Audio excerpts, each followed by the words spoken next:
미래교육 메가 트렌드라는 말 들어보셨어요? OECD에서 발표한 글로벌 메가 트렌드와 미래교육 전망 보고서를 말씀하시는 걸까요? 그 미래사회 불확실성, 그 속에서 교육의 역할을 밝히고 있는 보고서인데 어떠한 영역들에 대한 이야기를 담고 있습니까? 네, 경제, 정치, 사회 변화, 기술 발전, 이 종합적인 그런 메가 트렌드를 말하고 있는데요. 성장, 생활과 일, 정보와 데이터, 정체성과 소속감, 변화는 자연에 대해 말하고 있습니다. 그 OECD 같은 경우는 미래교육의 방향성, 이걸 제시하기 위해서 경제 성장과 지속 가능한 삶의 조화, 생활과 노동의 탄력적 변화, 디지털 정보와 데이터, 정체성과 새로운 형태의 소속감, 변화하는 자연과 사회적 영향 등을 교육적인 관점에서 조망했다라고 합니다. 한번 구체적으로 살펴볼게요. 네. 첫 번째, 뭡니까? 네, 이제 이 경제 성장과 지속 가능성 측면에서 풍요와 불평등을 얘기하고 있습니다. 아니, 풍요와 불평등, 이거 서로 반대되는 말 아닌가요? 그러니까 지난 50여 년 동안 이제 경제 통합과 이제 기술 진보로 물질적인 풍요라든가 이런 상당한 이런 발전이 이루어졌지만 국가 간의 소득 격차 그리고 계층 간의 소득 격차는 점점 심화되고 있다라고 보고 있습니다. 그 국가 간 소득 격차, 국가 내 소득 불평등, 국가 간 격차라면 구체적으로 예를 들어 주세요. 그러니까 이 선진국들, 뭐 유럽이나 미국 혹은 후진국들, 지금 개발도상국들 간에 이런 경제 격차가 벌어지고 있습니다. 소득 격차가 네. 어떤 심화되고 있다. 그러면 국가 내 소득 불평등, 이거는 뭘까요? 그러니까 가장 우리 선진국이라고 불리는 미국조차도 이런 저소득층의 뭐 여러 가지 문제들, 노숙자가 증가한다거나 제대로 된 교육을 받지 못한다거나 그런 것들이 지금 있거든요. 그것을 통해서 계층 간의 이제 갈등이 심심치 않게 일어나고 있죠. 네. 이제 폭동의 형태로, 그리고 사회적 문제로. 그런 것들이 이제 우리 교육에 시사하는 바, 뭘까요? 우선은 사회가 안정화되려면 말씀하신 것처럼 계층 간에 서로 이렇게 교류할 수도 있고 그리고 균등한 교육을 받을 수 있도록 해야 된다. 특히나 인적 역량 이런 투자나 이런 데서 불평등이 없어야 된다라고 보고 있습니다. 이건 이제 보고서에서 양질의 균등한 교육 시스템이다라고 밝히고 있거든요. 저희가 이제 이걸 우리 교육의 이제 용어로 한번 바꿔보자면 적극적인 교육적 개입이 필요하다. 보편 교육, 포용 교육이 필요하다. 이렇게 봐도 될까요? 네, 맞습니다. 그리고 이제 OECD 보고서에서 보면 인구 통계학적 압력이라고 표현하고 있어요. 이게 뭐죠? 우선은 이 OECD 국가 전체적으로 인구 고령화와 출산율 감소를 겪고 있다. 그래서 장기적으로 이런 연금이라든가 이런 의료 시스템의 증가로 사회적, 재정적으로 지속 가능성에 좀 어려움을 겪을 것이다라고 보고 있습니다. 아까 평등과 불평등 챕터에서 이어지는 것 같아요. 인구 통계학적 압력은 OECD 국가의 상당수가 인구 구조가 고령화되고 있다. 그 그래프로 보셨죠? 네네. 근데 특히 심한 나라들이 있었어요. 어떤 나라들이었습니까? 지금 OECD 이 보고에서 대표적인 국가 두 개의 국가를 좀 예를 제시하고 들었죠? 있는데 일본과 우리나라입니다. 일본과 우리나라, 일본에 이제 고령화 사회에 진입했다라는 건, 한 5년, 10년 전에도 얘기를 들었었어요. 근데 우리나라는 더욱 심각하다면서요. 일본 같은 경우는 2000년대 초반에 고령화 사회에 심각하게 도달을 하고 그게 이제 어느 정도 유지가 되다가 또 심해지는 경향이 있다라고 하면 우리나라는 2030년부터 아주 급격하게 일본을 따라잡는 걸로 지금 나타나고 있습니다. 그러니까 인구 절벽이라고 우리나라에서 표현하고 있어요. 그 대선 선생님도 그렇고 저도 그렇고 실감하고 있는데 OECD에서 이거에 대한 어떤 대안으로 솔루션으로 제공하고 있는 건 뭡니까? 그러니까 우선은 이 기술 혁신을 통해서 이제 이런 노동 효율성을 올리고 생산성 제고도 시급하고 특히나 이제 여기서 말하는 게 연령과 관계없이 전 세계 주기 동안 역량을 향상시킬 수 있는 재교육 혹은 재훈련을 받을 수 있도록 해야 된다라고 보고 있습니다. 그 우리나라에서 지금 출산율, 출생률을 높여야 된다라고 얘기하고 있지만 그것과는 별개로 전 생애 주기적 역량 함양, 그러니까 평생 교육이 필요하다라는 거예요. 그 이유는 저희가 이제 일본 갔을 때 제가 깜짝 놀란 게 공공 분야의 근로를 하고 있는 분들이 우리나라로 치면 이제 어르신들이었어요. 다 유니폼을 입고 공공 분야의 어떤 교육 서비스나 그리고 공공근로 분야의 서비스들을 제공하고 있으셨거든요. 반면에 우리나라를 보면 인구가 고령화되고 있는데 퇴직이나 은퇴 시기는 과거와는 크게 변화가 없어요. 그렇기 때문에 요즘은 그런 농담도 있더라고요. 이제 정년 퇴직하고 60대 초반에는 노인정을 갈 수가 없대요. 경로당을 갈 수가 없대요. 왜 그런 줄 아세요? 아마 거기 가서 너무 근데 젊어서. 맞아요. 막내, 막둥이 취급을 받는다고 그래요. 이게 어떻게 보면 우리나라의 지금 현실인데, 이 부분에 있어서 어떤 교육에 있어서의 역할이 중요합니다. 평생교육, 필요하는 거죠. 우리 교육청에서도 이제 예를 들어서 평생교육과 관련된 특별한 기관이 생겼죠. 뭔지 아마 아세요? 이음센터 말씀하시는 맞습니다. 걸까요? 좀 설명을 해주세요. 아마 이제 이 퇴직한 교원이나 교직원들을 본인들의 다양한 전문성이 있으시잖아요. 그럼 학교에서 강의를 하신다던가 어떤 후견인처럼 학생들을 지원하는 역할을 하는 걸로 알고 있습니다. 멘토링 지원까지도 네. 일종의 교육 기부를 넘어선 거죠. 그런 노력들이 필요하다. 좋습니다. 그러면 이제 저희가 이 부분에 대해서 얘기를 하고 싶어요. 환경과 지속 가능성. 굉장히 큰 아젠다 같은데, 이거 무슨 내용입니까? 그러니까 요즘에 이제 가장 이슈가 되고 있는 것 같아요. 그래서 환경의 결정적 시기다.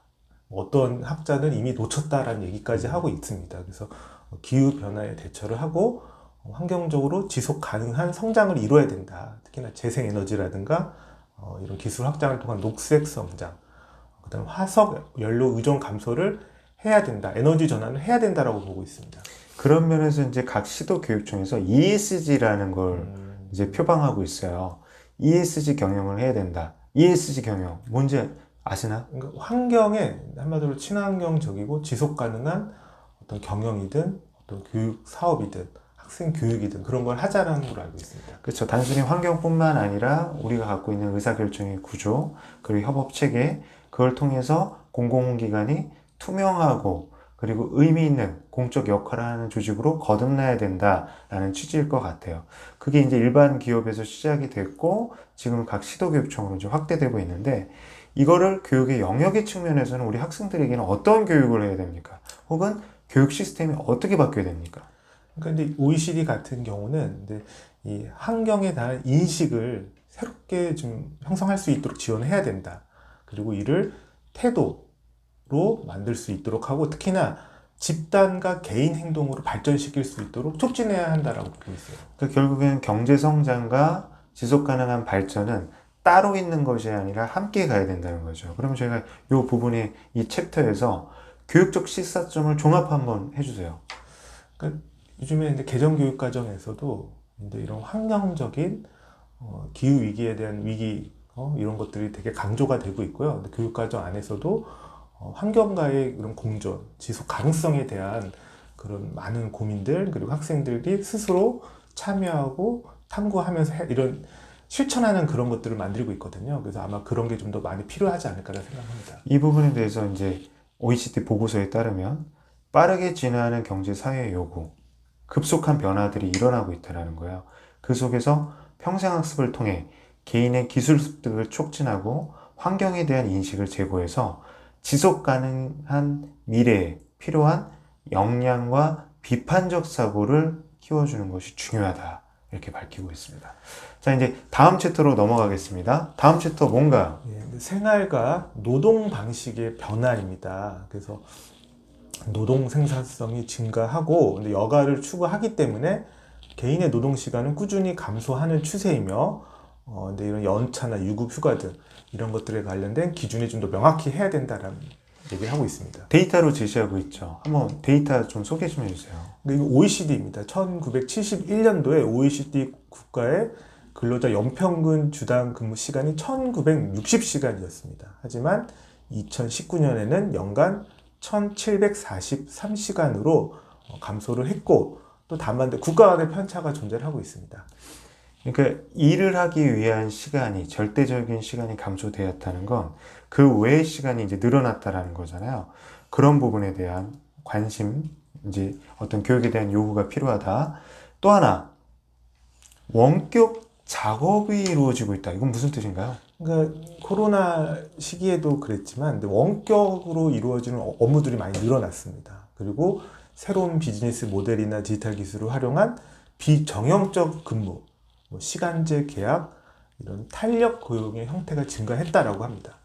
그 저희가 코로나19, 코로나 이제 상황 속에서 원격 교육이라는 게 도입이 됐고, 일반 기업에서는 원격 근무가 어떻게 보면 이제 전면적으로 이제 활성화됐다라고 또 볼 수 있을 것 같아요.